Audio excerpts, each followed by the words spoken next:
I don't have an encyclopedic knowledge of weird, obscure, early 2000s movies. Well, then again, do you know what the problem is? Now, hang on a second. Do you know what the problem is? Because I know you, and you strike me as the kind of person who would have encyclopedic knowledge of shitty movies from the early 2000s just because you're you. She actually does, but this particular one is not yet in it. And with this, hello and welcome everybody to the renewed, epic, redesigned 2019 AWKWARDCast. ANY and Keyframe still wondering about random dribble. And fun fact, for the very first time as his own guest, not as a replacement or having to share the spotlight with British Ninja. British Ninja! Hey! Yes. Comet. It is I, the one that they only go to when one of them is either sick or dying, or they're like, are you sure we can't get anybody else? But today we were sure we couldn't get anybody else. Yeah, so welcome to the AWKWARDCast with 20% more green and 10% less nose on my character. Hey. It's funny, but because it's true. Who needs to smell? Also, just in case, I mean, we have asked this question before, but let's do it again. Emerald, for the people who have not seen you or do not recognize you without British Ninja and the other window, who are you, what do you do, and why should people care? Oh, what's there to know? Every time that there's a lunar eclipse, I do things on a YouTube channel called Emerald Comet, where I upload fanfic reviews and try and tie a storyline to it, a little bit like a top the fourth wall, again, whenever there's a lunar eclipse. Other than that, now mostly what I'm trying to do is like shoot video, make films, all that kind of thing. There might be some shameless self-promotion in here later, so stay tuned for that. But that's more. This is actually the spot for self-promotion, unless you have something you want to show in the other segments of the show.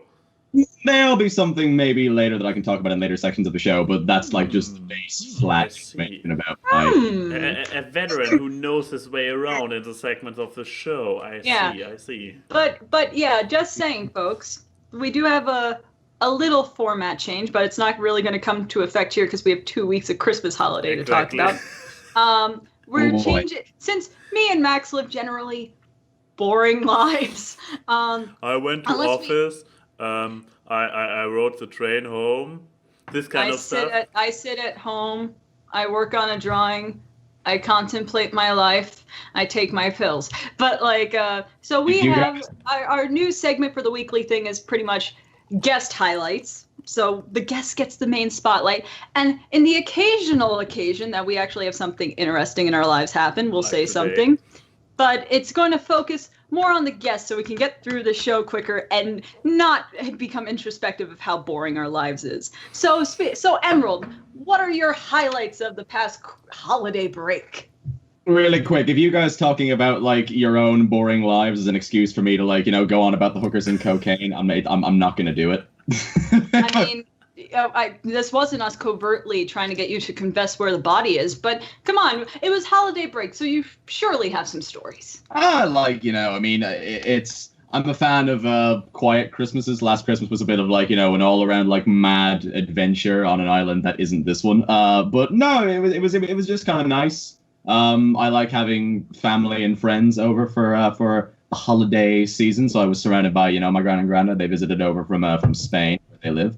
My uncle and his fiance came over from England as well, so it was kind of like a packed house. And I think kind of did what I think most people really probably should be doing at Christmas, which is eating, getting very drunk, and being merry. And that was kind of the main long and short of all of that. Not really any ridiculously high end. I leapt off the side of a mountain while bungee jumping off of something kind of stories. It was just nice and quiet, way I kind of normally like my Christmases to be. Had a good Christmas day. Ate probably more than is usually a healthy amount to do, but fuck it, it's only one day a week and then they take it all away again. So nothing really major in terms of insanity that I usually get up to, but it was nice. I was looking forward to having people that I liked around for a very nice time of year. Wow, that was chill. But for once... What do you want from me? Oh, no, just saying it's chill. But for once, Max probably has more exciting stories because he actually traveled. Oh, yeah. So anything on your end before I take over. No. You mean me? Yes. I got a bit. Okay. One of it is not from me, it's from Lauren, but she wanted me to tell this story on the cast on behalf. But first of all, so I didn't travel for Christmas, which was mixed feeling, but it was nice. Brett's family doesn't know what to get me, so they got me mugs, which was perfect. They got me mugs, and his grandmother gave me, you know those tea light candles, like the really tiny ones? She got me a set of 40 of them, and I was like... 40 tea candles. 40 tea candles, and I love it because I love having candles simply because I like having fire around me at all times. You think that I'm joking? I'm absolutely genuine. I love seeing flames. But so I got a couple presents. I'm not a very gift-getting person. I like giving gifts, but I don't like getting them. But this nice jacket that is an official Jinx jacket from the Overwatch people. Our resident Kichi got it for me, and it is a Lucio jacket, and it is comfortable as fuck. And I've had a bunch of the instructors at Planet Fitness are apparently Overwatch players because they're like, "Yo, is that Lucio?" And I'm like, yeah. But the interesting thing is that my mom sent good old Mom Frame sent me. Is this the official name we go with? Mom Frame. I mean, I could call her Bernadette, but Mom Frame sounds nicer. But her name is Bernadette. But what about Mama Frame? Mama Frame? Mama Frame. Yeah, okay, Mama Frame. She Unless you want me to call you Mom. You were saving that for the fucking Discord! Oh boy, calm yourself. All right, open to a singularity. We're moving on. But like, you know, my Mama Frame and Auntie Frame, my Auntie Ann, sent me like this care package of gifts. And bless their hearts, they usually buy most of these gifts at the dollar store. Like Dollar General. And they're useful things like a comfortable pair of shoes and all this stuff, so I don't mind. But my aunt doesn't know what size I am, and she tried buying me clothes. Oh god. But I recall that they also sent you something else, but please, your story. I don't have that thing on hand, but it was a Generation 3 My Little Pony sticker set. We'll leave it there. But no, my aunt tried sending me clothes. She has a particular style, but we'll get to that. Most of the clothes were too big because she got them in mediums and larges, and I think she mistook some of the clothes as normal clothes, but they were maternity clothes because they had a giant space in the front, and I was like, I'm sure it says it's somewhere on the tag. And or maybe it was down the lines of, "Oh, she's living with this young gentleman for so long." Does she sound like by now? I She's don't a know. good Christian girl. She's gonna have a family. See, I was pretty close. but yeah, let's not talk about me getting smited in church. But she did get me one dress thing, which is like a walk around the house dress. That did fit. And oh my God, this shows the style that my mom's side of the family has. Oh boy. Look at this pattern, man. Hey. Hell yeah! Like, I, someone who loves tie-dye and 60s fashion, think this is the ugliest fucking thing. It kind of just looks like a different colored version of this shirt that I have. Ooh. You know, Actually, what the fuck? I bought this so that way I could get the sweater that you guys now know that I use for Cosmic for $5. But this is so ugly. And what I hate about it is that it's the most comfortable feeling fabric. So it's like, I want to wear it around the house because it's comfortable and I don't want to wear pants, but it's so bad looking. But you know what? I wear it because one, I'm not leaving the house in it. And two, a dress is what is the closest thing you can wear around people to be naked. Because you're not wearing pants and you don't know what you're wearing under the dress. It's one piece of fabric. I need to get a dress now. Exactly. One already. See, the Scottish got one thing right, and that's kilts. I mean, then again, usually yeah, when I'm gonna set They'll this never back up know. because oh my god, the jacket mixed with this does not mix. but then again, usually I just wear my bathrobe and only my bathrobe, and this is probably getting as but close yes, as the possible. bathrobes are too sweaty around here, so We're all like, just constantly walking around the house in just like comfortable fucking dressing gowns. yeah, but like, and I'm not a type who wears dresses. I own 2 dresses, and both of them were for weddings, and one of them I got from my cousin because I don't wear dresses. I like pants when I'm outside. But besides that, actually went to the cinema. I will talk about that in my media. Hey. The rare occurrence where I actually go outside to go to the cinema. But though I did see Spider-Verse. But my general like holiday-y things, besides getting drunk in a Skype call for New Year's, Taylor Kichi knew that I wasn't going to have a great Christmas. So before she left for her family in Mississippi, we had like a night where we just gorged on junk food and watched Christmas movies. And it was awesome because one, oh my God, eating all that junk food was a delightful mistake. And 2, it showed my disturbing knowledge of Christmas films. Because I knew so many facts about every film that we watched, it was not funny. The exact facts and figures of how much money all these Christmas films made. I just wanted to say, Emerald, this sounds very familiar to something you accused Keyframe of Well, earlier. The thing is, Yes. I shocked her by saying how All of the Other Reindeer was actually a production by the Simpsons team, because no one would expect that looking at that special. And then I knew so much shit about how the effects and shit worked in the Jim Carrey Grinch movie. And I was like, do you know the director of this movie is the kid from Happy Days? And she's like, Fonzie? No, the other kid. But like, the other kid that was supposed to be the main character. Actually, watching The Grinch every Christmas is a time-honored tradition for me. Not my family, because they all hate it, but like, I'm just the Jim Carrey one I just said. Okay, sorry. Yeah, but yeah, so not everyone likes the immaculate Benedict Cumberbatch version that you like, Matt. Cumberbatch! But no, and I'm just saying, because this was also a trailer in the movie that I'm going to talk about, because I went to see Spider-Verse over the break too. What is this fucking dog movie trailer? I think only the American audience will understand. This fucking dog movie trailer that comes out with each movie, and it's a trailer that pisses me off. One, because the movie looks like shit, because it's just Homeward Bound but worse. And 2, they show the end of the movie in the trailer. I'm not kidding. Bravo.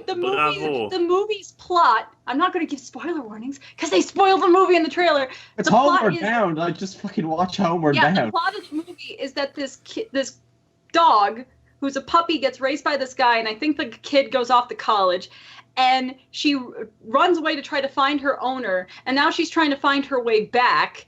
So it's like that fucking Budweiser Super Bowl commercial with the puppy that is trying to find his horse friend. And like, the end of the movie is the dog coming back home to its owner. The end of the movie! In the trailer. It's like, look, I already have to deal with the fact that no matter which movie I go to, unless it's a rated R film, I'm going to see the Secret Life of Pets 2 trailers. I don't need to see this. It's like, oh God, it's like I go to see good family films, and then I get that stark reminder about the bad ones. Well, now I have to go see it. I forget what it's called. If someone knows the name of this movie, please tell me. It's some kind of dog thing, like A Dog's Journey or something. But I'm just hang on. Oh boy.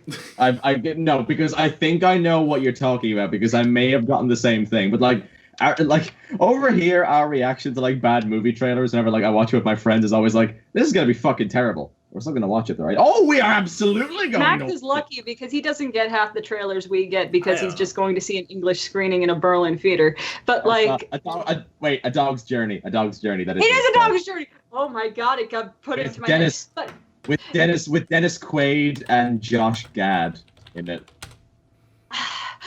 But like, no, there's a fucking but it's just like it even rips off fucking Homeward Bound because Homeward Bound is called Homeward Bound: The Incredible Journey. Just watch Homeward Bound. Hey, there we go. It's your boy. It's not the little things that matter. It's we still have to probably keep talking, otherwise. Oh, there's I a know, boy. but okay. But it's like, Look you at know. the cute puppy. The puppy is cute. And She's in my Look at the dog. What you gonna do? Oh god. A Who is Dog's voicing Way the dog? Home. A dog. There's a lot of Wait, dogs. A Dog's Purpose was the Josh Gad movie, I think. Yes, yes, okay, yeah. So here is the Hallmark commercial So- family. 2 seconds. Oh, So is this dog allowed to grow up, or is this actually the puppy that goes on the journey? it does grow up. Oh yeah, there we have a Look, lost dog. Oh yeah, there she is. But there's not a cat and not another dog. And then there's a bird. Do they at least talk? Does the dog talk? She talks in monologue in her head like the Okay. Homeward Bound movie. But not with other dogs, so it's not. Yeah, she not with other cannot- dogs. So yeah. she's just by herself. Yeah, she cannot play off anybody. What happened, Emerald? Your camera went out. Emerald. Oh. There we go. No, I'm back. Sorry. There was like Okay. a minor oh, thing on the and outside. baby. Oh yeah. She becomes friends with a mountain What? lion, a very Oh, badly really? CGI mountain lion. Lion. and I was never going And spoilers! The ending of the movie. And it is fucking Shadow coming home at the end of Homeward Bound. That is what it is. Like, it pisses me off how it's essentially what everyone criticizes about movie trailers nowadays Yeah, so to its apex. Hey, here, It's like have if the final Infinity scene. War had a trailer with everyone turning into dust. Yes. Like, but yeah, so my holiday season was getting pissed off at movie trailers and getting good gifts and Questionable This. gift. Nah. but you know, it's the thought that counts. But so yeah.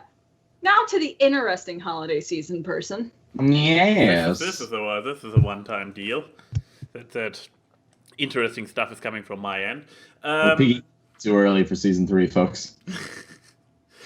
But yeah, so what I did over the Christmas days was traveling to the folks on the other end of Germany, and I usually like to use those car share travel thingamagigs that you with actually a tool on the Carpooling? internet. Yeah, carpooling, I guess, a carpooling tool.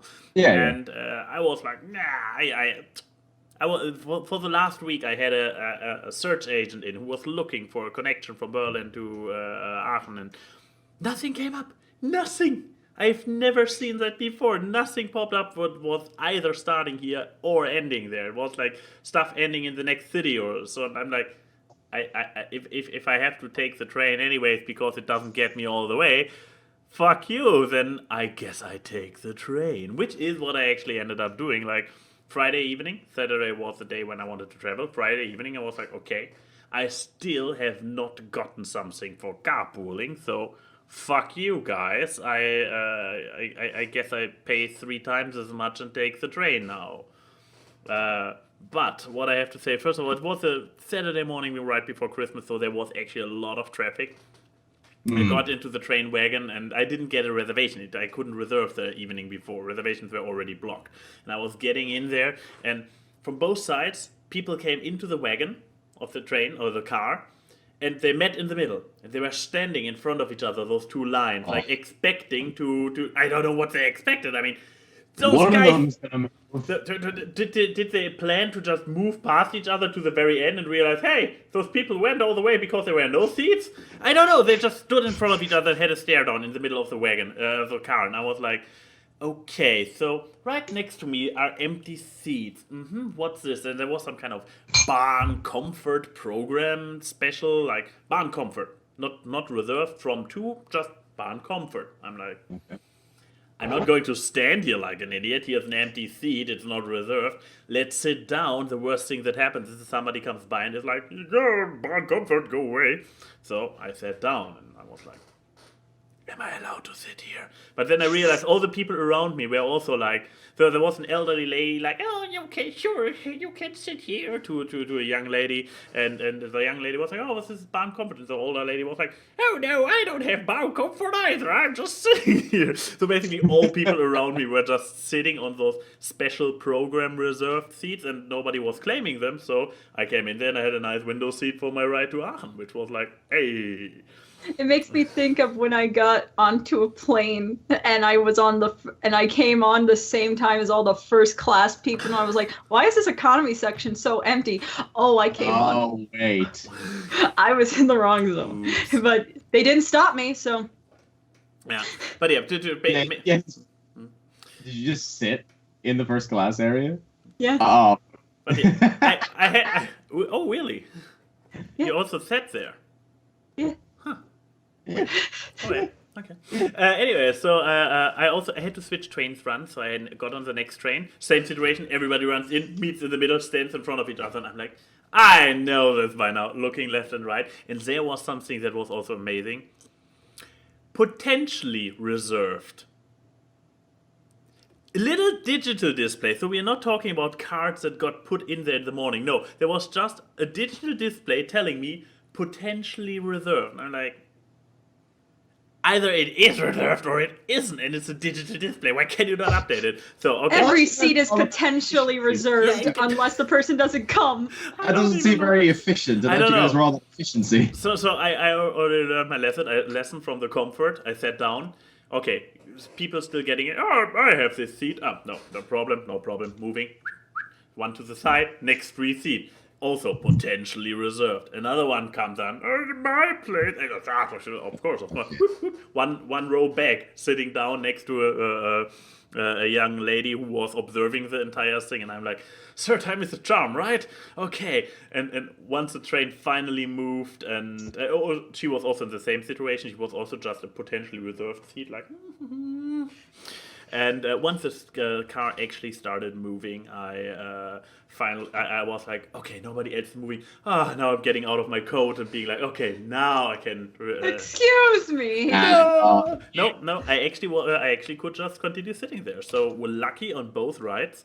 Yeah, then I guess let's jump forward to the ride back because. So for the ride back. Actually, I could have had a carpooling thing, but I also saw a special offer for a train ride which was only twice the carpool ride and, well, nearly about half the length and more comfy and whatnot. So I was like, sure, let's take the train again. So first class is only €6 more, while a seat reservation is €4.50. And first class includes a seat reservation. You know what? I'm fancy today. Ka-ching! So I had my ride back on an ECE, which is like the German speed train, on an ECE first class. And I have to say, riding first class on an ECE is quite fancy. If the offer like this, if I catch a nice offer like this again, I will so take it. It's like you have a nice leather seat. On a train, everybody has a little table in front of them. A plug in your seat, obviously. You have waiters coming from the board restaurant one car over, being like, "Oh, you would like something from the restaurant? A coffee or something." Okay, I didn't want it, but it Sounds was like still... first class on a plane. Yeah, I know. Or but less. No, but still, I mean, first class on a train, I haven't... if I would get first class on a plane, I would, for €6, I would also take it, I will be honest. But so far, it's usually more like... At least an extra €50, more like €150. So far, I still fly economy. But yeah, I actually do look when I book a flight. I usually look like, how much is the upgrade? No. Like, how much is it to upgrade to business class? $150 more economy, please. Give me your free peanuts. Yeah, Just exactly. So, what about besides the events, magic of the trains? Train rides? Yeah. No, I like of horrible logistic adventures. So I just wanted to be like, hey, sometimes good stuff happens with Deutsche Bahn of all things, which has actually a reputation as being one of the really, really shitty public transportations in Germany. But yeah, I had busy program. I will not go into details because it was so much. So I arrived there, and the first evening I had my yearly sibling dinner, which is me and my three sisters. We have 4 together, so not 4 sisters. There is no 4th sister. I've been hiding something this entire time. So yeah, me and my 3 siblings a few years back. I believe I talked about this before. Like favorite Christmas tradition got asked on the show here. And yeah, the thing is that me and my 3 sisters started a few years back to go to this dinner, just the 4 siblings, no offspring, no partners, no upper generations, just the 4 of us, nobody else, going there to an all-you-can-eat buffet and just talking, catching up, and nobody else. And yeah, we keep doing this. And we did this on the first evening. Then Sunday, we went to the circus with the entire, like this time, with all the offspring, with all the partners, with the upper generation. So Full house. everybody. Oh, and this. Oh, I forgot. This was actually. It was actually. There was a highlight in the circus. So generally, pretty amazing circus. It's the same one as last year. However, and this is the thing that got me a little bit like, the hell. So Throwing knives. No. I was in the Blue Man show end of last year, and with Denim, and Denim has been in the Truman Show in America years ago, and she told me, oh yeah, it's the same. So internationally, over a decade, it's literally the same show for the Blue Man Group. I come to this circus the 2nd year in a row, same circus, same location, completely new program.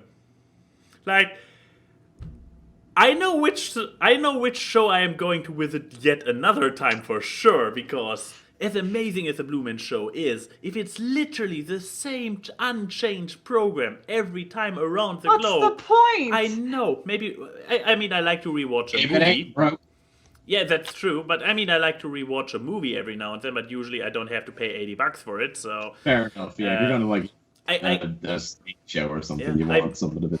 I mean, I can see myself revisit the Blue Man show at some point in time, but with no urgency. This circus I'm looking forward to next year, because I barely any act the same. Also something that people are like a little bit critical about, barely any animal numbers. There's only one number with a bird trainer who has the birds flying around, so the birds all could fly, which is also the first positive sign. He doesn't have birds with Clipped wings. Clipped wings. Now I cannot read bird language as well, body language as well as I could read cats or dogs or other mammals. But I would say that the birds looked well treated and happy with the performance. I mean, I have seen dogs perform in shows and we're like, wow, this is great. So not every circus animal or show animal is automatically an abused animal. And I would say, from what I could tell, once again, I'm not an expert on birds, even the birds, the one animal act, had actually well-treated, happy animals. So good for them. Really could enjoy the show. And they had one brilliant clown, which was the biggest upgrade to last year. No. Clown, not makeup, just a guy in a weird outfit who was like,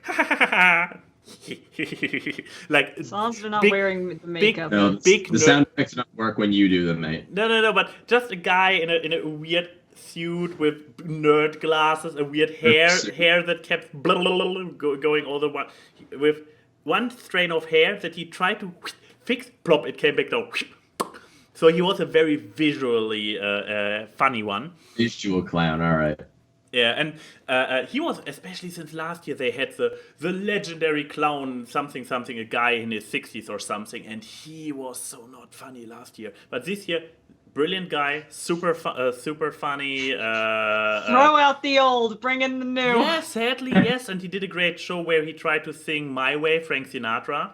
And the music kept restarting. At the end of the day, he had his microphone stand through one leg of his pants, the microphone hanging out of his pants in the middle, his chair bangling on the other arm, and then he basically is completely devastated, turns around to leave, and the audience, because it was a great number, is applauding. He turns around, and it's like completely with all the stuff on him, my way, and it was very fitting and great. So, this clown. It sounds like someone's lip sync battle routine. Pretty much. But yeah, this was only one. Another one was audience participation, and he went through the audience like, Oh boy. oh yes. And Oh, boy. it is a thing that whenever this kind of audience participation comes, my dad always gets picked. Does he want to, or He just has this like aura. I don't know if he doesn't avoid his He eye. attracts clowns just from all over. yeah, Well- he makes that direct eye contact. I don't know. Maybe. However, I can confirm the legacy has been passed on. The Oh, clown no. went by. He already went a little bit further. He came back. He looks at me. You. Oh no. Oh no. What did Yep. you have to do? So What did you he have to takes me into the middle of the arena. There is a little bit of video footage, but I don't have it prepared on my computer. Sorry for that. I have a little Right. bit of footage, but it's also pretty crappy because, Mom, you don't record vertically. Vertically. Oh, that's such a mom thing. And it's also blurry for half of the video until it autofocuses finally. Oh damn! All right. So yeah, Bless her but yeah, the thing is that so it was a show where he gets me in the middle, and it's like imaginary western where he keeps making the noises into his microphone, like, and he also yeah. makes them for me. So and it's like, and he first is like, So Monkey see, monkey do. yeah, monkey do. And I did it, and I'm good with copying choreographies, and you see him like sweat, getting off the sweat. Then of course he's a pro, so he knows how to react if he has somebody gotten that, if he got somebody who is capable. Good. Yeah, he just did a for like 15 different moves and whatnot. Looking over, I'm like, oh, and I started doing like exaggerated, like, ah. So you. Yeah, exactly. He is silent, but exaggerated stuff. Then we did like circling around the entire manege, and he is like he's making then me. So I have to do it, and then he makes an even bigger scream and walks backwards. Second round, he does another one, and he does for me like meow. I would have paid to watch this. Yeah, and I'm like, and so and All and, that bravado just. exactly. And eventually, the fun thing is, so at the end there is a shoot, the actual shooting, and he is like. He pulls, I pull, he does a shoot sound, and it's like, ooh, basically does the Judy Hopps in the manege. And right when he collapses, he is like, gun out at me, makes one last shot. And I was not thinking at this point, I was just so in the mode, I like, boom, collapsed instantly before the lights went dark, because they probably do for the average viewer, they just let the lights go dark, but I did the boom, collapsing, and I saw the video footage of this. You actually see me collapse before the light is out. Oh.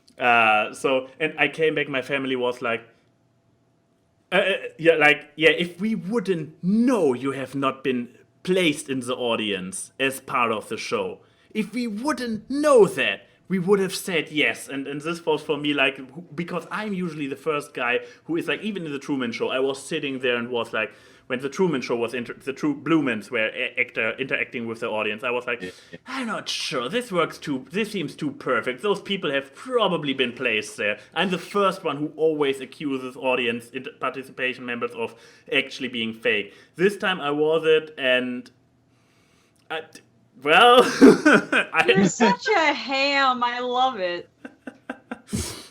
Well, yeah, but it's like it's hamminess that elevates whatever he's in. You know what I mean? No, I used to go to circuses, and I was the one that always got picked. Oh no! Thank God it was never by clowns. Did I ever tell you guys? I don't know. I might have told like you two this story, but I don't know if I told like them this story. Have I told you guys that like my dad I thought that he got kidnapped by a clown once. Okay. Similar story. Does he run a YouTube kids channel? Like, why did you think he was kidnapped by clowns? No. He doesn't like put fucking anything on the internet. But my dad, like, I was a tender 3-year-old Emerald going to the circus and thinking like, oh, everything's great. Everything's gonna be like, totally fine. Hop on into the tent. The show's going on. And the clown walks up to the audience and he's picking people to like go down on stage, to, like go and do like hula hoops or something. And he picks my dad.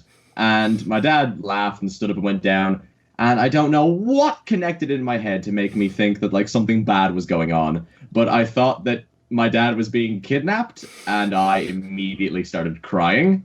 Okay. Poor, that's so precious. No, don't you twist this on me. I hate clowns. I don't do circuses anymore after that. That was the last time. I don't like clowns either, but that's adorable that you care that much about your dad. That's so cute. But Max, what are you doing? I found at least one of the videos. I'm uploading it to Dropbox so I can show it later in the show. Oh, nice. Okay, so besides the circus. Yes. Okay, it's uploading to Dropbox.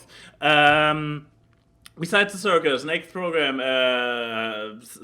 Monday obviously was Christmas Eve, so I actually traveled to my oldest sister and her husband and her three boys, because rest of my family was involved with a brother-in-law family, the in-laws of my other sister, and I don't know them. So I was like, hey, I'd rather spend time with a smaller circle, which I actually know, because at the end of the day, I am probably more introverted than some people, but I still enjoy a rather literally familiar circle. Yeah, so I just had a nice evening there. What we did there was playing an escape room board game. It's a box. It's basically not a board game, but it's a box with instructions in it. Obviously, you can play it only once because it has only one playthrough. But you actually have like little locks and puzzles and whatnot. And as a whole family, we then tried to solve this, and we did manage to solve it. But with an overtime, which we then again had earned by solving some extra. The game gave us overtime. It was like, hey, you have 30 more minutes now. But we played it and we solved it as a family. Hooray! Exercises. I know, right? No, but it was it was actually.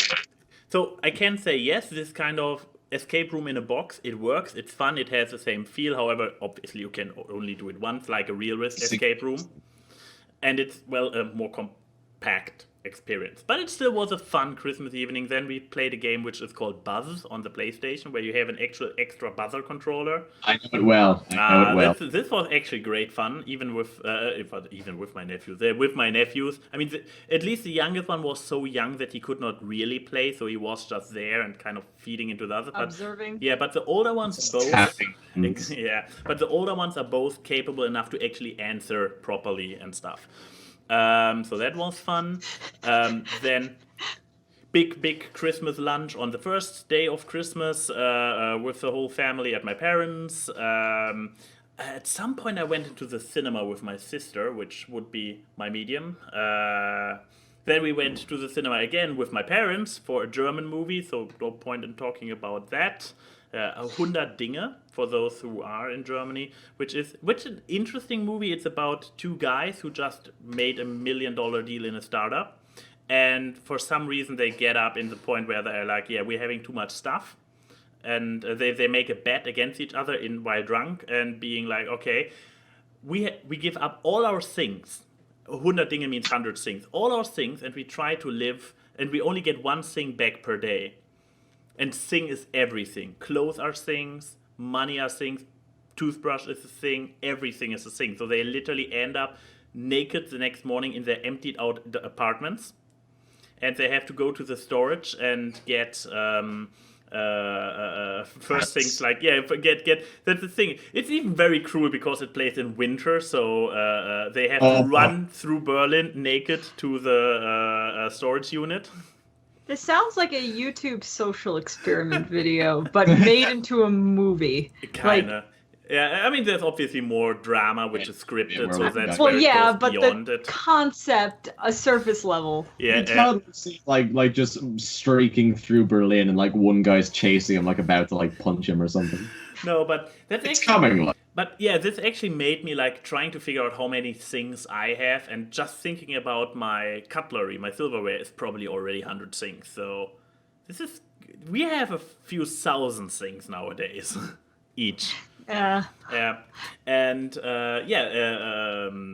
interesting movie, thought-provoking on a certain level, as you can probably tell by the fact that I already started thinking about how many things I own. But yeah, German, so probably not much for anybody else. And then we have been to the Cologne Zoo. Was just nice, like being in the zoo with my nieces and my parents, so their grandparents and my sister. Just zoo, fun. Having animals. It's Animal fun. It's cool. We missed all the feedings. We completely fucked up. We had like this plan, and we missed every single feeding. Passed out animals, just all in their like pens. But what was pretty amazing. What's Timon again from? Meerkat. A meerkat. Meerkat. Okay, then the meerkats. The meerkats were actually pretty amazing because it was cold in winter and there were heating lamps. The meerkats were all out and standing either in the sunlight or under the lamps, which was pretty cute. Aww. I'm not going out there. But yeah, and last big highlight was then a real escape room. I love escape rooms. Yes. Where I was with my siblings again, all three. Let me think. How many? We had only one husband with us, and a colleague / best friend, whatever. So I believe, we have been 6 people. And what was the theme? The theme was Indiana Jones. So we basically came into an office of an archaeologist who disappeared and left us clues to find a tomb, which was in a hidden side room, which also, there was suddenly a second room. I'm like, bruh! And we had an hour. We made it with 10 minutes to spare, and the Big Brother lady only had to give us two times an advice.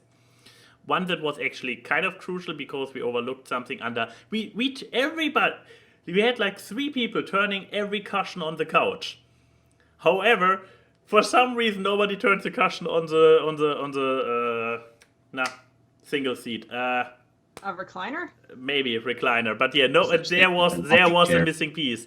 There was nothing hidden under the couch pillows, but under the recliner pillow, and we overlooked that one for reasons. So eventually, when we were like, "Where's the last piece of the map?" and eventually a voice, the bing. And it was like, look under the... Oh god, here it is! It was the entire time, it's open!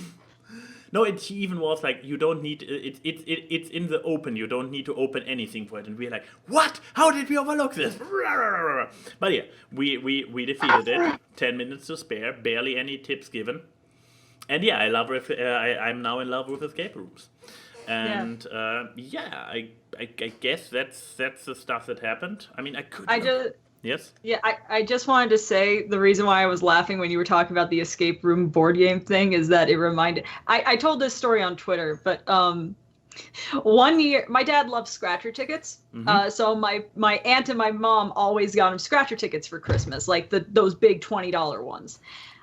But one year they put it inside one of those puzzle cubes and you have to like move the ball to try to unlock the mechanism. And my dad was trying this for 2 hours. And so he sits in the kitchen most of the time because that's where chairs are, and he likes a bit of quiet near food, all that stuff.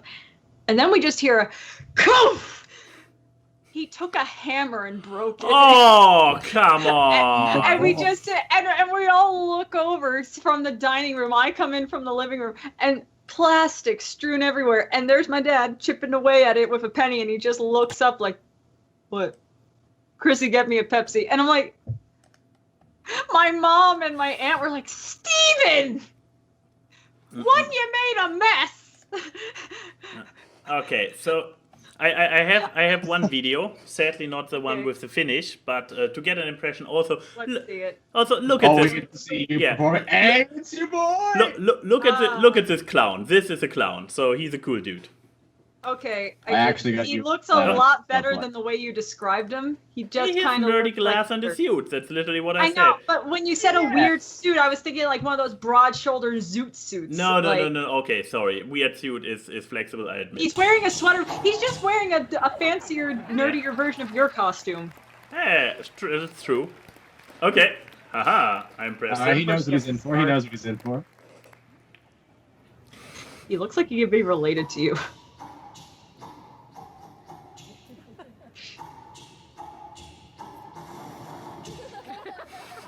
Why are your legs bent the whole time? I don't know. This is the greatest thing I've ever seen. You're so white, you're just glowing. I know.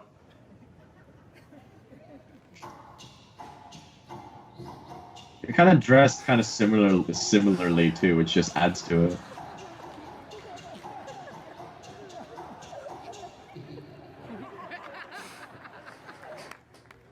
I can see why people would think that you were planted. Oh man. You're such a fucking goof. You're such a ham. Which of us two? Both. Oh, it's about to go down.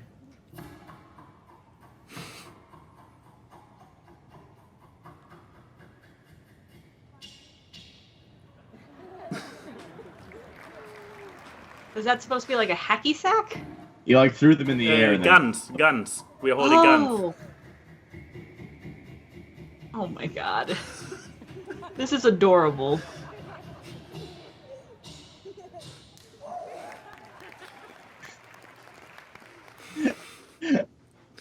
I want more, damn it. I know. That It's the only Time to give up being a tech and work at the circus. Like you Uh, already have the best. You can do it. Clearly, we're all in the wrong line of work. Yeah. Let's make a circus group called the Awkward Circus. Yeah, but I don't have the other video. My mom showed it to me on her own mobile, so. Well, let's move on from the holidays and. Oh, talk I had about one media. last thing. I got presents. Stay tuned for part 2. Oh, you got presents. Yeah, Okay, what did you get? I got a mug and soap. Literally, Perfect. I got a mug with which is a calendar, which I don't need, so I got it to get the pictures from my family as a mug by my sister, and I got self-made soap by my godchild. And Aw. this thing. Aw, that's nice. Oh yeah. Yeah, Oh, yeah. Who got you that? yeah. I actually don't know who the artist is. I couldn't tell. That's Ambrose. It's Ambrose? Damn it. Yes. I'm bad. I couldn't even I find was my not, Ambrose. okay, spoiler alert, I got him the present. Shock surprise. But no, it's I was like, okay, who am I going to get the art from? Because I was either going to get it from Hiccup, who did his little standee thing, or I could get it from one of his favorite artists. And Ambrose, even though his commissions were closed, was like, you're my friend, and you're giving me an excuse to draw a dude, so I will do it for you. And he did it in like 3 days and it was super nice. Thank you, Ambrose. Yeah. You're awesome. Thank you. Damn it. I wanted to share my own part to this anecdote about being like, hey, Ambrose, I know you have commissioned, but there's this one thing. My dad picture, but it's not yet in the setup for the new thing. Damn it. Wait, ad picture? What? He got Yes. Ambrose a commission of his OC dabbing. I wanted. Dab? Yeah, I've seen the dab picture. I've seen the dab picture. I can never fucking get it out of my head. I just wanted to have a dab picture as a emoji for my Discord, and so I went to him and was like, "Hey, Ambrose, could you do me a dab?" Luckily, Ambrose is a very Sure. chill dude, and he won't Yes. deny money. So, but Well, yeah, thank you, Ambrose, for doing this. Yes. It looks great. Thank But you. so now do we move on to media? Because we've I got a guess long so. time with the week. Yes, so I guess I give other people so that other voices can be heard besides my voice. Let's go to the keyframe. I guess I just wanted to say guess, but sure, let's I go was to the going to keyframe. raise my hand and said, Emerald, what was your media? Oh, God. Oh, you'll find out because it's about to come up. Because and actually, there's a funny story that comes along with this. Because this. Now, I don't know if you remember this. One of the very first conversations that we had was you in a group reading out the synopsis of every Black Mirror episode I and do laughing remember about this. I do, yeah, exactly. It was just reading out the synopsis of every episode of Black Mirror, and I'm like fucking making fun of how the show is just so like, what does it mean, man? I understand all of this shit. And from that day onward, after I tried to watch like the new series and even like the older series, I was like, no, Corey, I get it. You're smarter than I am. I got it after like the first 10 minutes, but dude, fuck off, like whatever. This is because of that episode where the Prime Minister of England had to fuck a pig, right? That actually happened. I know. It's okay. true. I mean, he fucked a dead pig head. In Black Mirror, he fucked a live pig on TV. So, but Art imitating real life. The guy from Iron Giant, played by Harry Connick Jr., it's art! Pretty much. Oh, yeah. But yeah, Bandersnatch.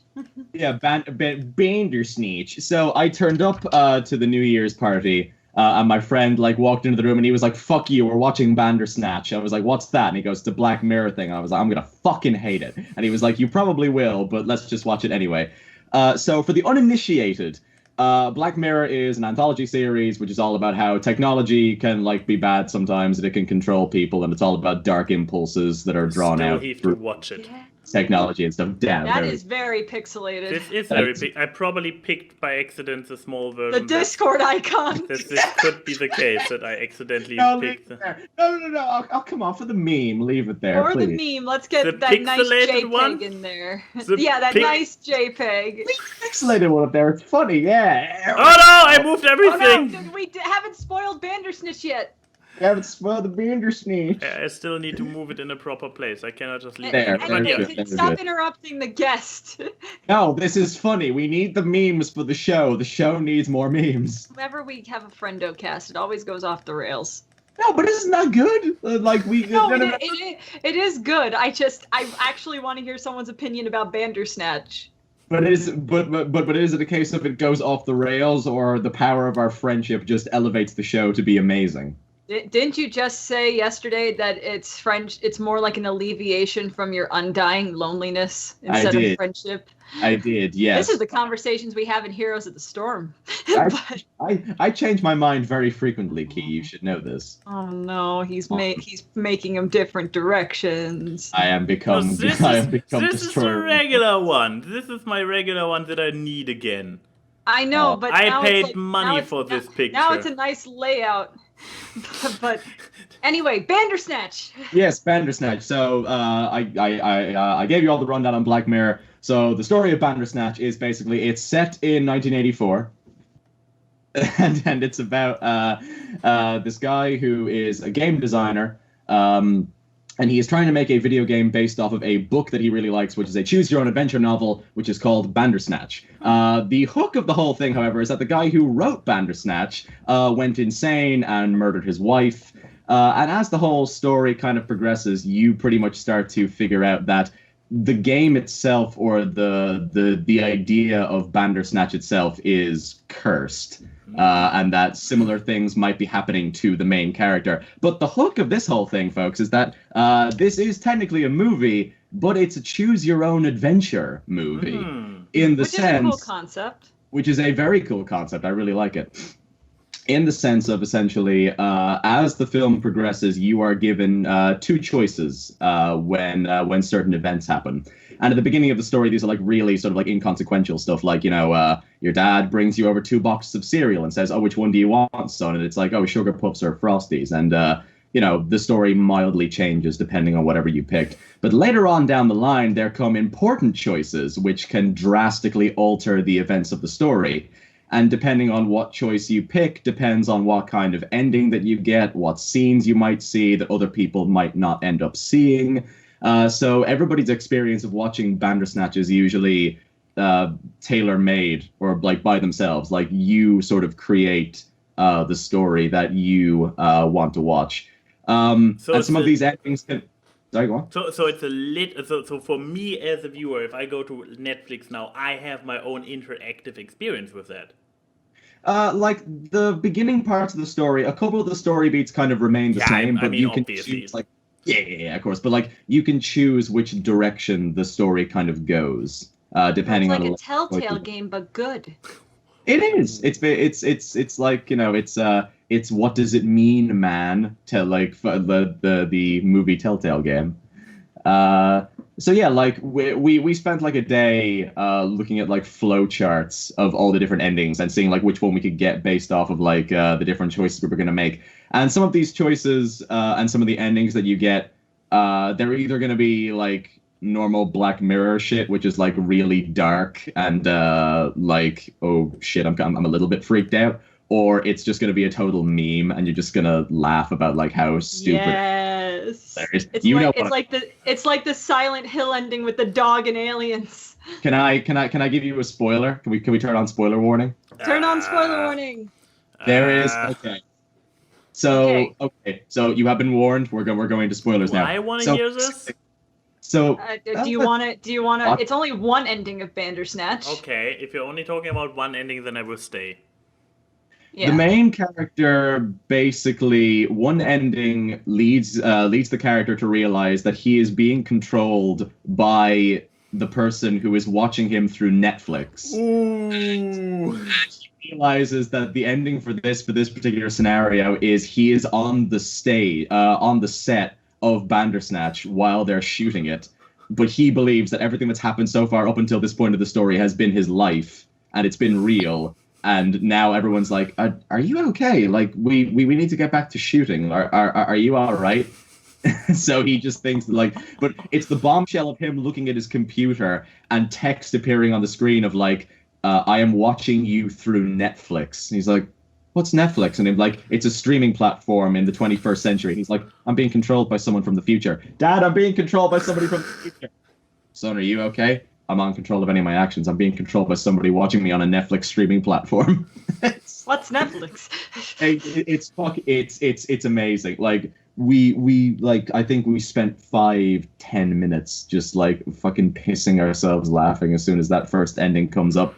But yeah, depending on like certain like other kind of, yeah, spoiler warning's gone. So all the choices that you make within the show all lead back into the whichever ending you can get, and there's like, you know, the whole sort of, are you really in control of your actions, like kind of deep like shit kind of thing that Black Mirror loves to do with all of its little shows and things like that. But I actually, even though I don't really like Black Mirror, I actually kind of enjoyed it, mostly because of like the combining the whole idea of a choose your own adventure story with a film. I think is a really interesting idea, and it's something that I think you could really only get away with on a service like Netflix or Amazon. Because like in a traditional studio, it probably wouldn't really in a traditional like theater, it probably wouldn't really work.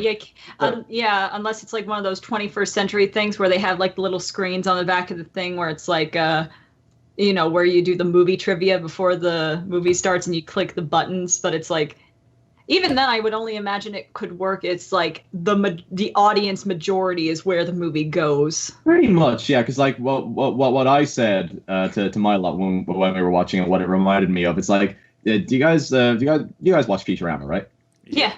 There's that episode of Futurama where they go and see All My Circuits the movie, and like they're there and like Calculon stands. Yeah. I have no choice but to, if you want Calculon to go and fight the bad guys, press 1. If you want Calculon to do his taxes, press 2. Enter now. It's like, that's like, if it was a film that was going to be put in a normal theater, and it had like this kind of concept to it, that's what I would say that they'd probably end up doing with it. But because it's on a little streaming platform where you have like a remote control in your hand, it's a lot easier to like go about. It's really an experience for a single person.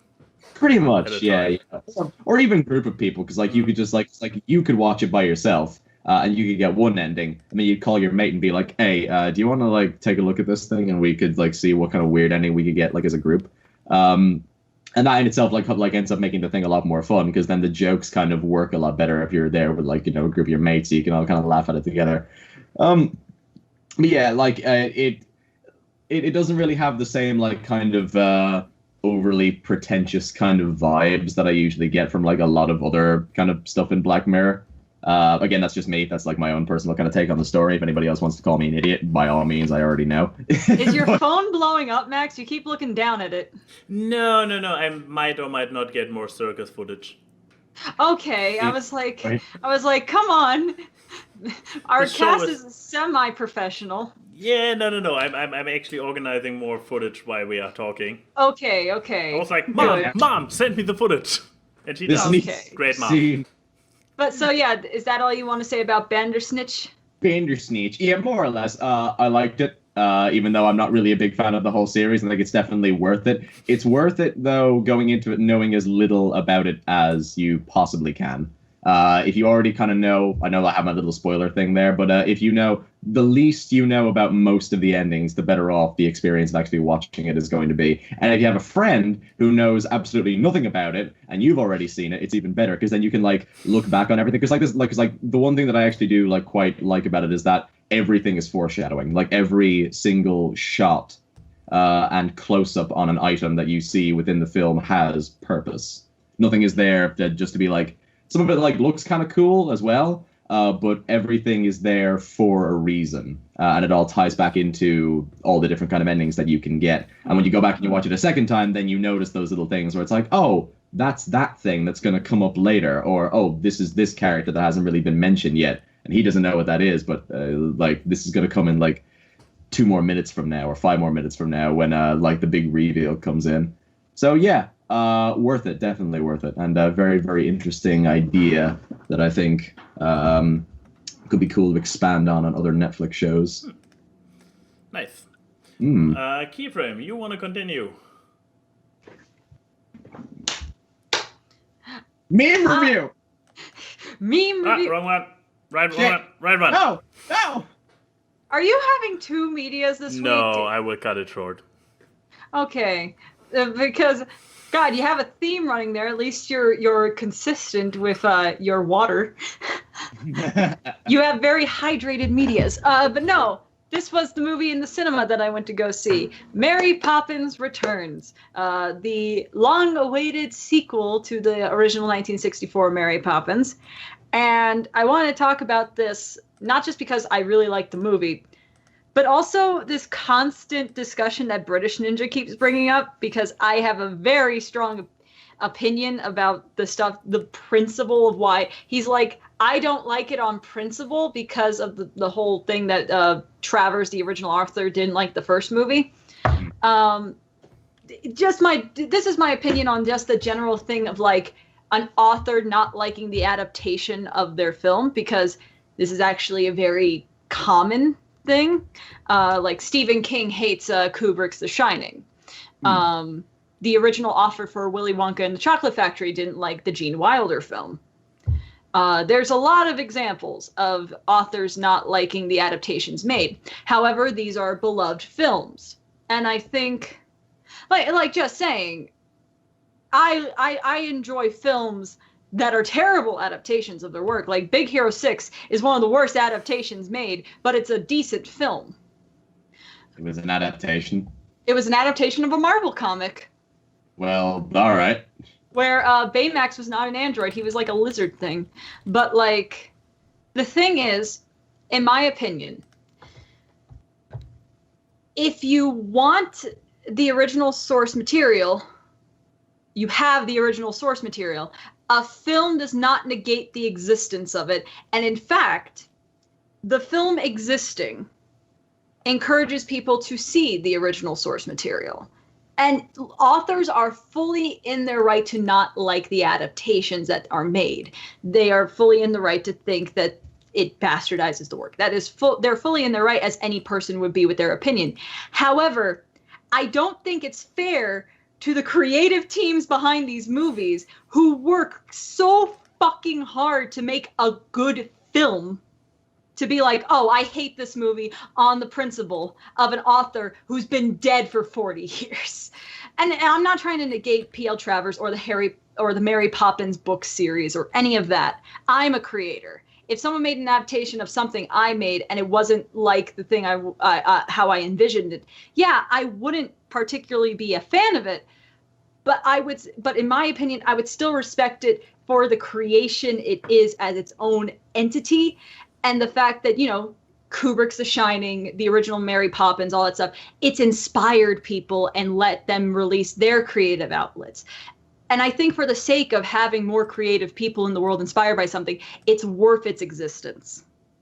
And because this movie is so tonally different from movies we've had over the years, because it really does feel like the original movie. I don't care what people say. Here comes my opinion of the movie. I don't care what people say. Brace yourselves. I like this movie more than the original Mary Poppins. Well, you know what? To some people, that is actually a very hot take. But like, no, I like this film more than the original Mary Poppins. I mean, here's the thing, Keyframe. I can completely accept and tolerate this opinion you have for Mary Poppins Return, the same way you will accept and be fine with my opinion that the new Grinch movie is actually maybe my favorite. Like movie or favorite Grinch movie? My favorite Grinch movie.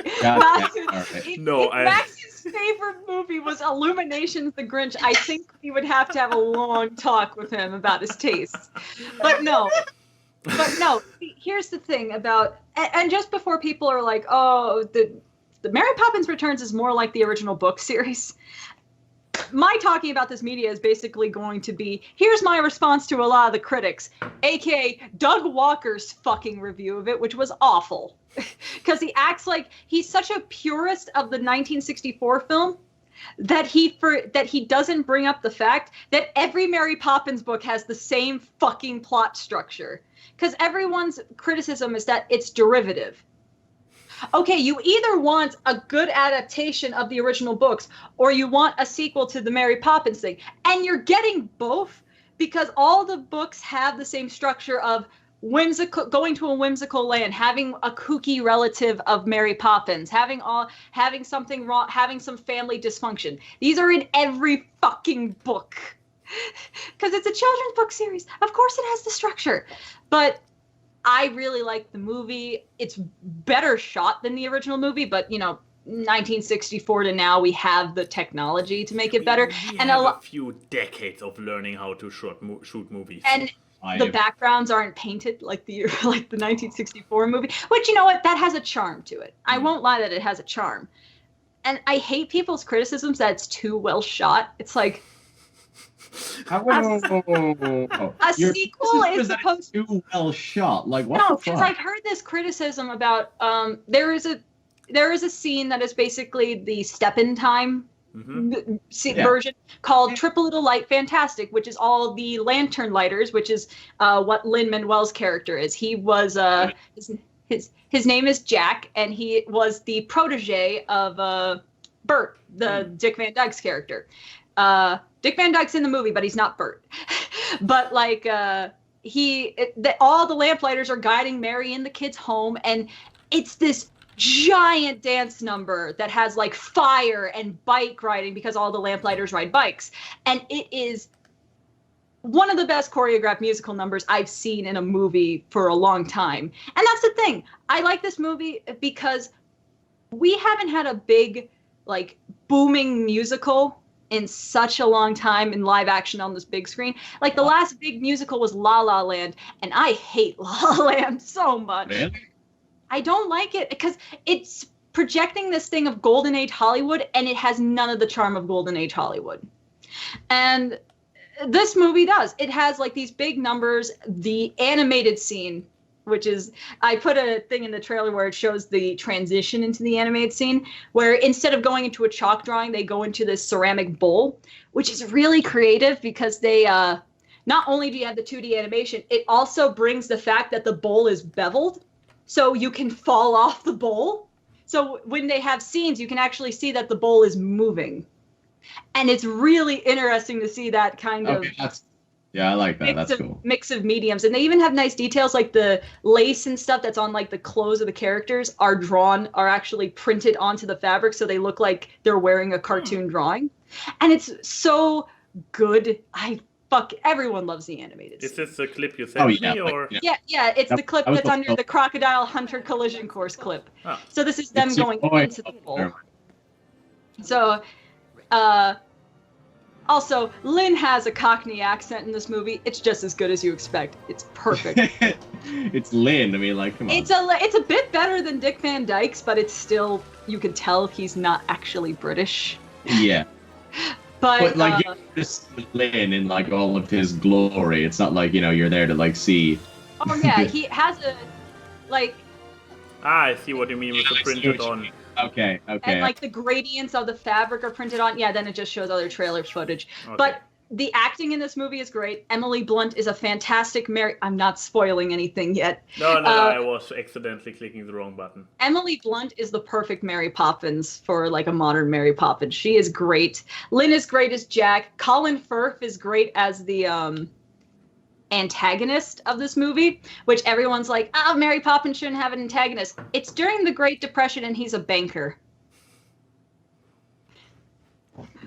That's kind of a natural antagonist right there, just saying. And Meryl Streep is the kooky relative, and she's fantastic. Oh, that's gonna go exactly how I think it is, right? Oh yeah, it's great. The song is called Turning Turtle. It's just as great as you think it's gonna be. But it's wonderful. And people are like, oh, the music's not as strong. It sounds exactly as good and whimsical as the 1964 film. I have a feeling people don't like it for two reasons. And if you don't like it, it's fine. This is not a movie that will fit everyone's taste. One, we grew up, multiple generations have grew up with the original Mary Poppins film. And it's so ingrained as one of those big classics that when we see something, it's too much not like the original, because now there's an antagonist, there's raised stakes, which is what a sequel should have, or it's too derivative. So people are like, it's like you want something, but yet you don't want it. It's a very tsundere feeling. And two, this is my personal opinion, like, we live in a very cynical and jaded world right now for society. For legit reasons, and this movie just exudes happiness. It is, I mean, this is something that's in both Mary Poppins films, and this one is elevated in that in the face of hopelessness and sadness and grief, you can still find joy and imagination if you make it for yourself. And I don't think people want to hear that. Because they're like, oh, fuck you, things suck. I feel like so many people nowadays revel in their cynicism. Like they kind of, in a way, fetishize it. Like they would rather be miserable because then they have the excuse to be. And when something brings up the contrary of, no, there is happiness in this world, if you look a bit deeper, people are like, oh, this is unrealistic. But I think the thing, besides the musical numbers, no, having joy in the face of despair is not unrealistic. You just need to put in the effort to be happy. And it's hard, but it's not impossible. And I don't know. I think we just need more happy media. And I've said this before on the show. So I really recommend people go see Mary Poppins Returns. If you don't like the film, that's perfectly fine. But don't say you don't like it on principle, and don't say without even watching without even watching the damn thing. Because this is a movie that has. What are you, a critic of the Ghostbusters remake trailer? But see, I also think the thing is, it's just like, enjoy it as its own thing. And I would do this because I also support this film because it's, to me, out of all these new live action things, continuations of franchises, this is the one that doesn't feel like a cash grab. This is one that has a lot of heart to it. And it's one that they put a lot of fucking effort to, because it is hard to be a follow-up to what is probably arguably the biggest and most popular live-action film Disney has ever made. So, yeah, go see Mary Poppins Returns. Yeah. Support musicals. We need more of them. Go talk about Aquaman. No, first things first. Damn it. First things first. Whoop. That is original Big Hero 6. What to read these comics. I love them. What happened to you? He is Baymax, he is Hero, and the other ones are not even the same. We have a Honey Lemon. No, Honey Lemon is these are all characters. Yeah, Honey Lemon is the one with the molecule bombs. That's the one that has the roller skates, and I think the samurai is the Wasabi. But it says Silver Samurai, not Wasabi. Well, Wasabi. or it may not be, but I know Honey Lemon and Go-Go were in the original comics. Jesus, Baymax let himself go. What the fuck? Baymax just looks like a mix between Gargoyle. no, Green Goblin and the Thing. He looks like that if he opened his mouth, all he'd sound like is. It sounds like a praying mantis noise would come out of him, like. And then he eats the head of another Baymax. But yeah, so thank you for letting me ramble Exactly. on. Like a DC movie, so I can roast it. But yeah, I mean, screw Aquaman. The movie was okay cinema, but even my sister, who's usually not very critical, was like, yeah, I can see the flaws, and she's usually the kind of guy who goes into the cinema and just enjoys a flick. No, instead, let's since I don't have much to add about this movie, the trailer was fun. Waste a good Aquaman actor. How dare you, DC? They wasted a good Aquaman character, and this movie is not yet turning the DCEU back to grace, so it's still a mess. But instead, let's share my media, Me and the Clown continuation. Hey, it's your boy! Yeah. Oh, vertical video, read. And blurry. Thank you, Mom. But no, still, my mom went through the I trouble. can tell the shapes. Yeah. The thing I described earlier. I can hear my niece. Oh, that's adorable. Oh, I love it. Mother, turn the camera especially.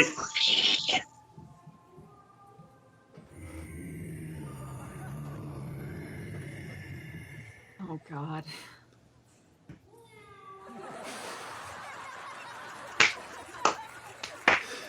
It's so much better than how you described. Oh. Especially for this scene, it needs to be horizontal.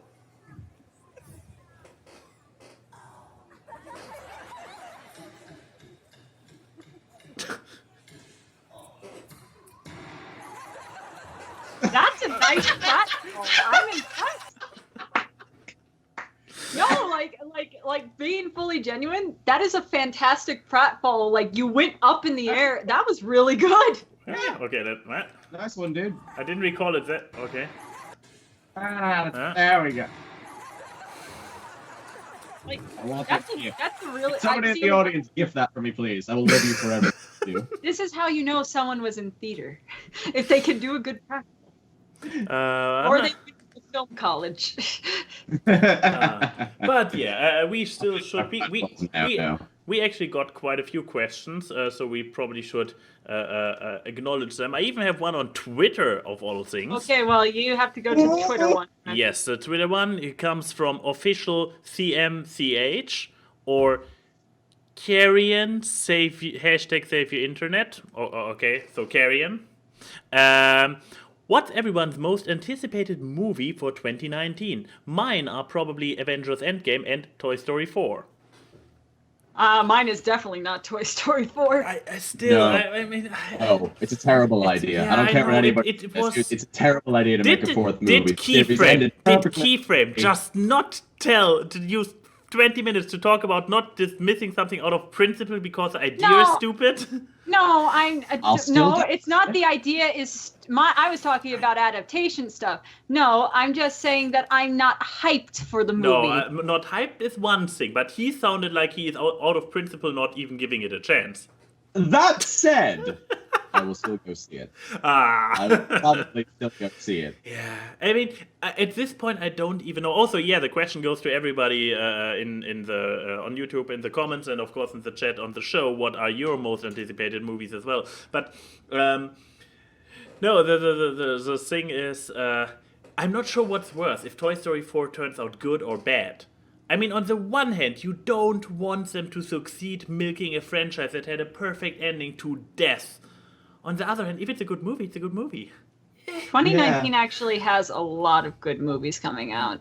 I mean, the obvious one would be Avengers for me as well. But maybe, Captain Marvel. I don't know enough about Captain Marvel since I kept myself spoiler-free. So I don't know if what was asked for most anticipated? Anticipated. Most anticipated movie for us individually. I'm thinking. Yeah, I'm actually looking at IMDb for Sounds like a good idea. Okay, what's yours, Emerald, Mr. Film Guy? The snooty art critic in me is going to be Quentin Tarantino has a new movie coming out called Once Upon a Time in Hollywood, which is about what's his name, Charles Manson, the Manson murders that happened in Hollywood, like a coke snorting Leo DiCaprio back at it again. Why? But then the guy who like just wants to sit down and have a good time is going to say Avengers Endgame, because it's like Infinity War was one of the best like viewing experiences I've had for like a really, really long time, and if we could recreate that again with Endgame, I'll be very, very happy. Did you guys know that another Man in Black comes out? Yes, I did know that. Isn't Chris Hemsworth in that, or is it somebody else? I don't know. I remember that they said they wanted to do a 22 Jump Street mixed with Men in Black thing, so maybe we're going to get the backdoor premiere of that. I wouldn't mind it. I'm very okay with that. If they do it like 20... I'm fine with Jonah Hill and the fucking Channing Tatum being part of Men in Black. Oh, okay. I'm fine. You two are going to MIB. Okay. Let's roll back. Yes, I'm looking forward to Avengers, but then again, I will just see it. It's not for me the most anticipated. More anticipated are stuff where I'm unsure what to expect, where I'm excited to see what it will be. So yeah, that's what I'm thinking. And that's like, now I see stuff like, How to Train Your Dragon 3 probably has the same problem as Avengers, that I be like, yeah, it will be great. And it just will... It can fail because it doesn't live up to expectations, but it's not like, so anticipating. Probably the same with Lego Movie 2. However, New Mutants, I'm interested how a horror take on the X-Men movies turns out. Then, of course, Detective Pikachu. I mean, this is something your boy Ryan. I've heard rumors that it's going to be rated PG-13, so we may hear Pikachu say "fuck" once. PG-13 is allowed one fuck, and thank you Tumblr for bringing up this thought. Is that he stubs his toe, and you just hear Pika Pika Pika Pika Pika, and then as soon as the kid who can understand him walks in, you just hear "fuck." And I want that. And of course, don't forget about Spies in Disguise. The movie where Will Smith get turned into a pigeon. Will Smith and Spider-Man have a pigeon-filled adventure with DJ Khaled. It sounds like I'm lying, but the fact that I saw the trailer and then DJ Khaled was at the end of those credits, I was like, what? Another one? You did not know about the Spies in Disguise? No, I knew about Spies. Please, show the trailer. I'm already on it. Don't worry. Where's the Will Smith meme from YouTube Rewind? That's hot. That's hot. That's hot. That's hot. That's hot. Okay. I will give my answer once we see this. Oh my god. First of all, the human character design for Will Smith is amazing. Look at that Bruce Campbell chin. And... Oh no. Okay. I mean. Okay, that was. Okay. Going all over the top, trophy secret agent. Yeah, and here's the thing, it's made by Blue Sky, who makes some really good movies, so I'm not sure if it'll be good or not. And come on, bring the twist. So far it's all good. So far I'm still getting blocked. I'm getting blocked from YouTube probably. Okay, moving it a little bit so YouTube. Oh, here we go. Here's Spider-Man. Subject appears disoriented. Walter, what did you do? Nobody notices them. It's the most perfect form a spy could take. Unheard right now. Stop, girl. Seriously. Tom Holland. We lost Emerald. No, here's the thing. I've never seen anything go from a perfect 0 to a perfect 10 so quickly. I have 3 things about that trailer. 1, the cast is too good that movie's concept probably deserves. Tom Holland and Will Smith, what the fuck? And DJ Khaled. And 2, DJ Khaled. I have part of me that legitimately thinks this may be a genius movie. Because Blue Sky is making it. And say what you want about the Ice Age sequels and Rio 2. They actually make some pretty, because they made the first Ice Age is good, Robots is fantastic, Rio was pretty good, and they made the Peanuts movie. They actually have a good line of films that Some aren't decent sequels. films in there, like So yeah. it could be good. 3. His Yeah. excuse for making Will Smith into a bird is that what's a better disguise than a pigeon? Then why is he bright blue? Did anyone ever think of that point? Maybe it's a country know- world where pigeons have eccentric colors. You know I what? but the other pigeon is a normal pigeon color. I love that. That is one of my hyped movies. My other one, like my few hyped movies, besides the ones I know are going to be good, like Endgame, Spies in Disguise, probably Pet Cemetery. Because remake. not only is Pet Cemetery coming out, Chapter 2 of the It movie is coming out this year. So we're going to get some, and the Jordan Peele horror movie. So we're going to probably get some really good horror in 2019, which I'm always welcoming of. Fucking what is it? I remember. Let me look up. I am kind of want to. Detective Pikachu, obviously. The Sonic the Hedgehog movie. Oh yes. Yeah, Only you can say anticipated, not in a positive way, just very anticipated indeed. Very anticipated. It has Ben Schwartz. It has Dewey from DuckTales as Sonic, and then fucking Jim Carrey as Dr. Robotnik. I want Chris Pratt to be in this movie somehow. Oh, he needs to be. He needs to be there, just somewhere. And then the other movie that I want to be good, but I don't have high hopes, is the new Hellboy movie. Because the Hellboy I'm kind of excited for that because the Guillermo del Toro Hellboys are fucking amazing. Yeah, but no Ron Perlman. We are so used to Hellboy as Ron. I know. He has really big shoes to fill. But the final movie I'm super hyped for. You know how superlatives work, right? The most anticipated is Wait, singular. are they making a Cats film adaptation? Wait, what? Are they? They're making a Cats film adaptation. I need to reopen this page. Right. But yeah, your number one. My number one hype from the people that brought you the Lego movie. Playmobil, the movie. The movie about the blocks. The movie about the building sets that are lower than Duplo blocks. Which are built. Sorry, go on. And it stars Daniel Radcliffe. Okay. I saw one trailer and I was just immediately like, yes, please, all of it. Take my fucking money. Those are my films. So next question from our thing. Let's see. If real life was a dungeon from Unirob, if real life was a Dungeons and Dragons game, what class would you be?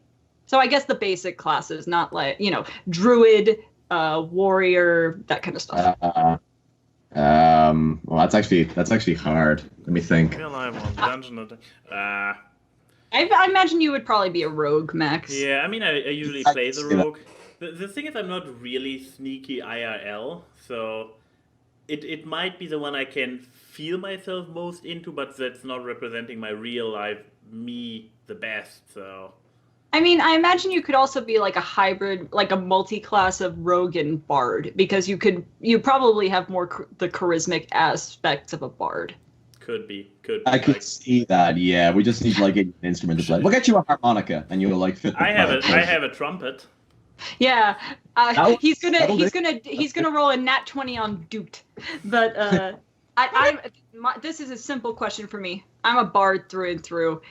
There's no other class that fits my eccentricities more than a bard. Oh, so this is like closest to life kind of thing, yeah?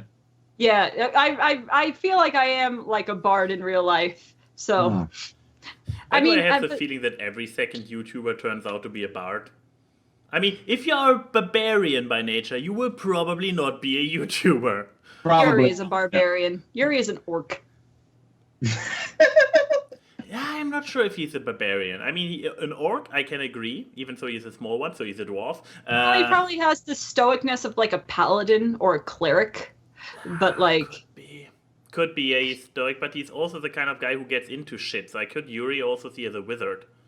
You're a wizard, Yuri. I forget that wizard was a class because in our campaign the wizard doesn't do much. But like, Poor wizard. yeah. But what about you, Emerald? You see, I can't think of like anything like too close to life, and I don't want to say bard because then I'm just like piggybacking off like the two of you kind of. Because when it comes to like actually playing, I've got like way too many like conceptual ideas of like stuff that I can like put aspects of my own personality into to go around. Okay, like, if you want to be a character, what would you be then? Oh, warlock, because I just like just stealing like power from something else and then just fucking around with it. Magic missile, magic missile, magic missile. But that was a quick Not question. even that, just reading people, like gaining the ability to like read people's minds or like telepathically talk to people. So it's like, Sam, can you do me a favor? Can you just shut up for like 2 minutes? Okay, yeah, sure, no problem. Okay, cool, finally. Hey, I'm talking to you inside your head. It's great being magic, right? I love having this power. Isn't it great having this power? It's so good, right? Nice. Here's a quick question from Starflash for Emerald. Are you from Northern Ireland, so the wrong Ireland, or from the Republic? Republic. I live in the arse end of the Republic of Ireland in the countryside, surrounded by mountains. It's nice. Well, I like it. From Denim. It's quite pretty. Yeah. From Denim Ninja, what is your favorite Nicolas Cage movie other than Spider-Verse? How dare you? Spider-Verse is the best movie he's ever been. Wait, Denim asked National too? Treasure. What? Denim did ask too. I was wondering because I saw another one from Denim. She has a continent question in this one, but I'm scrolling up. Yeah. So. Best Nicolas Cage movie besides Spider-Verse. Would this count as a Nicolas Cage movie? I mean, here's the thing. As a child, I had the DVDs and everything. I loved and watched and rewatched The Rock as well as Face Off. They're both pretty good. I think I like his character in... Well, here's the thing. I like Face Off because it's John Travolta trying to act like Nicolas Cage. But Nicolas Cage also trying to act as depressed John Travolta. So, The Rock is probably better. The Rock has him doing the fucking car chase, which is so obviously him pretending to drive a car while there's actual car footage. So, that's great. I would probably say The Rock then, but him being Spider Noir is still, I think, his best role. Yeah, that is a pretty good one in fairness. I'd say has made so many movies, and you are stuck to those two. I mean, most of the other movies, no, his best role is fucking mom/dad, where he's trying to kill his kids, and he's like, motherfuckers, you better open the damn door. We still need to watch. When I visit in March, we gotta watch that fucking. Oh yeah, absolutely. Hell yeah. Because that was out here for a little bit, and then like we wanted to go see it, and then we just fucking like didn't. But just knowing now that that's in the movie, now I have to. Well, then he yells about anal beads in another scene, so this is just peak Nick Cage. Oh, yeah, and it's made by the Crank guy. Obviously, question goes out to everybody. Best Nicolas Cage movie, go, or favorite one. National Treasure. National Treasure is mine for Nick Cage. Even though it's not like a particularly memey performance, but I just like the National Treasure movies. Just it's good. Which movie did I know it's a remake of a movie. Wicker Man. I actually do think his performance in Wicker Man is genuinely good. My God, in my eyes. Well, I mean, that scene was deleted, but I do think that his performance in Wicker Man was actually a genuinely good performance, just with some nice meme stuff sprinkled in. Because he's actually a good actor. We forget that this man is actually the nephew of the guy who made The Godfather. I was not aware of this. His actual last name is Coppola. He just changed his last name so he didn't seem like he was piggybacking off someone's fame, which I respect. Agreed. Okay, new question. We have, of course, our obligatory one by Wolfhead. I know, but that one's all the way at the top. Yeah. So I'm scrolling the way up. Okay.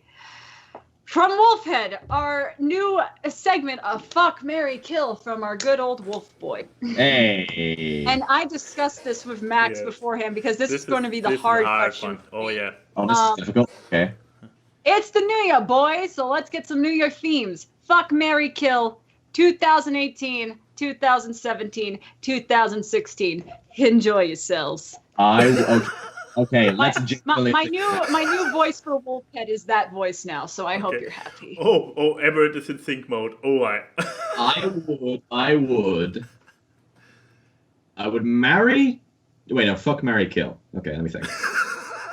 I would marry 2017 because 2017 was actually pretty okay. I started college. It was a good year. I made good connections. I made new friends. I started playing Dungeons and Dragons. I came into more of my own as a filmmaker. I like 2017. I would marry 2017. I'd put a ring on that shit. I would fuck 2016 because like it would be a bitter fuck. That's the only thing. Like it wouldn't be a kind of thing that you would enjoy. But like, you know, it'd be like rage fucking more than anything else. It would be a hate like, fuck. Like, yeah, exactly. Yeah, it's a hate fuck. You get the hate fuck out of your system, and then you feel better afterwards. And then I'd kill 2018 because I felt really shitty through most of 2018. Not for like any like sort of big reasons. I just wasn't in like, you know, like a particularly the head wasn't quite right. But I'd probably murder 2018 quite swiftly. okay, what about you, Max? I'm answering this one last. I have the feeling that actually the last year was, besides all the shit happening on a big scale, for me, since probably we should argue on a personal level because otherwise it will be, or I mean, we can argue on whichever level we want, I guess. But yeah, I will also join in with a personal thing because a lot of shit happening is like. Well, Trump's not my president, so screw you guys. We have a gnome as our president. We have Angela Merkel still being chancellor, so that's a thing. No, I've shown you guys like a picture of my But yeah, what are you gonna choose? I would probably marry 2018 because it was pretty good on a personal level, and therefore I would like to have this continue. Then, what happened in those years before? Oh God, I cannot even remember what I had for breakfast yesterday, and I'm supposed to remember 3 past years. Just remember all the shitty things and then compare which one was the least shitty, and then like. That's a great comparative measure, man. I mean, that's what I did. I mean, 2016 was pretty fucked up, so let's fuck it, and therefore we kill 2017. Okay, here's mine, because I think this is a preface no one needs. Oh God. Past few years haven't been too great in my life.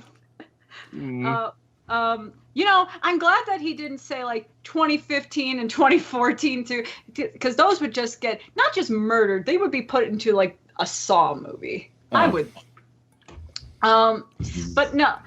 So I would say I actually probably have a similar thing to you people. I would fuck 2016 simply because while it wasn't the best year, it was my first full year out here in California, so that was a good start. There were problems, obviously, but, you know, the start fuck. We all agree 2016 was a pretty fuckable year.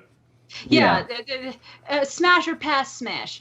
I would kill 2017. I don't need to explain the reasons why I would kill 2017. I think we all know. But honestly, I would marry 2018. And my reasoning is, while it was a hard year, first year without my dad, a lot of stuff, I feel like it was the year that I grew a lot as a person and I took steps that were good. Like my physical health got a lot better, which started in 2017, but 2017 still sucked ass. But, you know, my physical health got a lot better. I did a lot of traveling, which was fun as hell. And, you know, I took the first steps into fixing my mental health by seeing a psychologist and all that stuff. So despite a lot of shitty things in the big world and in my personal world, I would say that that with marriage, you know, you've been, it's not just all roses. You've gone through stuff and you come out better because of it. So, and I do genuinely think I came out of 2018 better than I did going in. So, you know, people can argue that if they know me, but I would marry 2018. Even though a lot of people would argue 2018, starting off with a suicide force, probably was the best encapsulation of what to come.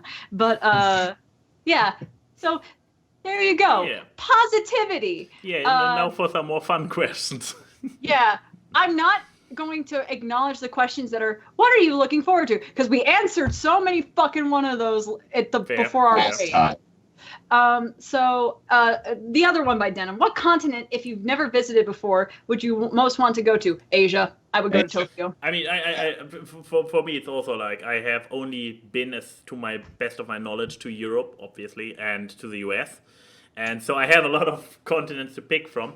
I mean, You know, actually, I'm gonna help you out here because one of the things that I ended up getting this year, you know, like I see these things like being advertised a lot, but it's basically like it's a map where you use like a rubber or a coin. Oh, where you have been.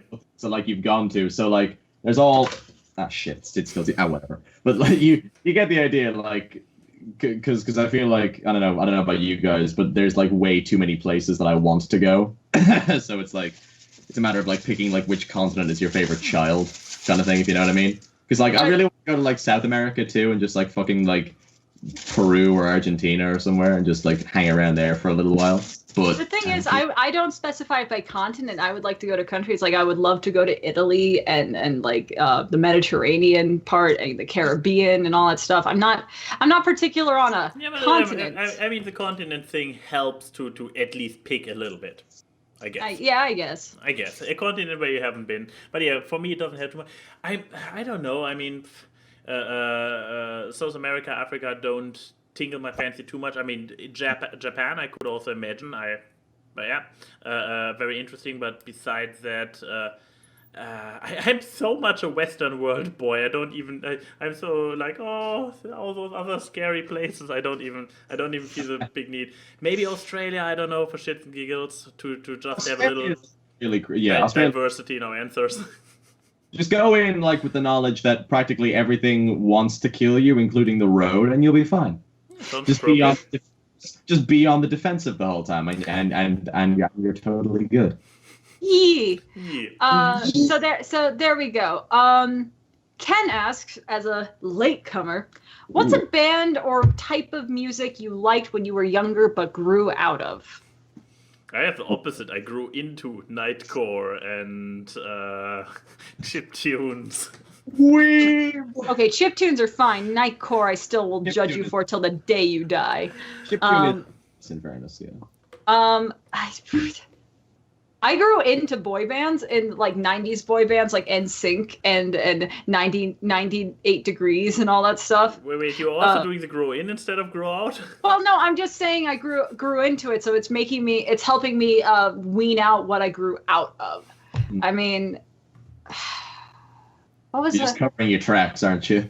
Well, I mean, the thing is that I generally listen to music that I still listen to now because I got indoctrinated in classic music and I still listen to classic music. There's no, I mean, I don't know, fucking Disney Channel music? I don't know, man. I really don't have much memory of songs that I used to like and don't like anymore.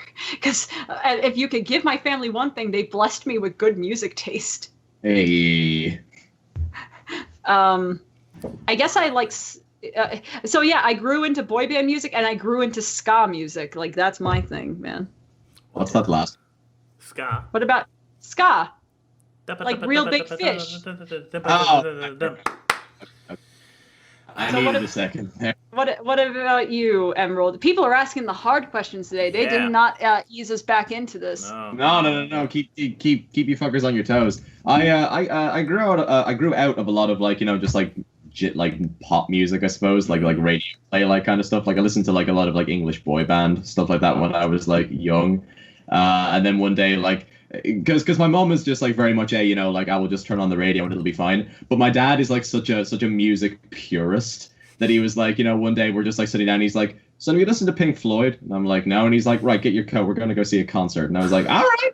And then we saw The Wall. And then after that, it was like, oh my God, this is fucking amazing. I love this. And now like, yeah, so I grew out of a lot of like boy band stuff. And then like it just started looking for, because like my thing with music sort of now is that, you know, like, even if something like does get radio play a lot, or even if it's like, you know, like not like from a genre that you wouldn't really like go out of your way to go listen to, you can still like, you know, enjoy listening to it if like, you know, it's if you like the beat work or the way the instruments are arranged, or if like the lyrics that are all within the song are, you know, like, you know, good and decent. Like I wouldn't really be into a lot of like, you know, what am I not really into? Like I'm not like I'm not at all into K-pop. I don't like K-pop at all. But But you like, have sometimes never my been friends, into it, I assume. no, like not really. But then a friend of mine who is really into K-pop will be like, "Oh, like you gotta listen to this thing," and it's like, fine, okay. And even though I'm not really into it, you know, I may not even be able to understand like what the fuck they're saying. But if like, you know, the beat is good and the instrument arrangement is nice, it's like, okay, all right, yeah, go for it, yeah, kill it, it's good. So, in the long run, you missed what I got out of, right? Yeah, because I saw a question, I needed to grab something for it. Oh, fuck me, okay. All right. I'm just scrolling through my rocked folder of music that I still have from, I don't know, over a decade ago. I remember when we found that CD mixtape you had. Yeah, and I scroll through it and I'm like, hey. Wait, what? Yeah, I'm that old. I have CD mixtapes. Okay, I need to hear That's this. not a thing of age. I used to have them.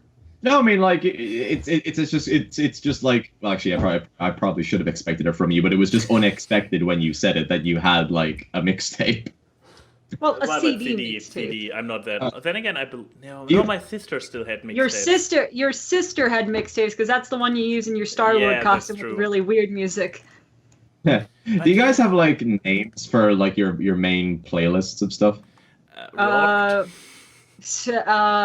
On my YouTube one, I have stream, workout, and Work music. no, I have one that Oh, I have one that's I have a private one that's called it's titled Chrissy, listen to this, you'll feel better. Aw. Everybody needs that playlist for themselves. That's like simultaneously funny and like sad at the same time. Why do you do this? I mean, it mostly as like happy music. Like literally, the first song is "Happy" by Pharrell, and then right after is the tacky parody that Weird Al did. Hey, all right.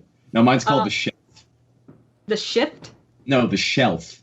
Oh. So whenever I like, I listen to music, what's on the shelf? Like that kind of thing. Ah, nice. So Charlie asked, "What's the maximum amount of grapes or a similar fruit have you ever fit into your mouth at the same time?" Okay, I know exactly where you are going I with mean, this. Fuck you. I You- could, but I don't want to. Neither do Because I. I only But- have this one box, and if I put them all in my mouth, I will waste them. Well, the thing is, I'm doing I have this mostly for the gag, but I don't want to stuff a bunch of them in my mouth on podcast because people already take enough reaction pictures of me on this podcast because I'm very expressive. But I did used to do this as a kid because I really liked the Chubby Bunny game. Are you gonna show But- up? Oh god. no. You know, I didn't have marshmallows in the house a lot, but we always had grapes. So I did Chubby Bunny with grapes. And I used to do it at the beach all the time because when I went to the beach with my aunt, we would always bring grapes. I think my record is 35. Oof. I have a big mouth. There is no other way to Walked say right into that one. There was no way that you were. I have a big mouth in the set, but it doesn't look that big, but it holds a lot more. It's like the TARDIS. It's bigger on the inside. Either that or I just have really flexible cheeks. I don't know. Maybe I'm secretly part chipmunk or squirrel and I just stuff all my food in my cheeks for the winter. But yeah, I'm not going to do it on the podcast because I don't need to make people disgusted in me. Max, what time? What time are we up to? I just wanted to say your expression, it speaks to me in one word. Yeah, because it's making me feel like really unbelievably fucking awkward. A and Y and Key say hi to the people in the chat. The memes are seen on this live stream as they talk about random crap. It's time for awkward guests. It's the awkward. Random guests and funny gags on the awkward guests. It's the awkward. Artwork and analysis. synopsis, which you do not want to miss on Awkward.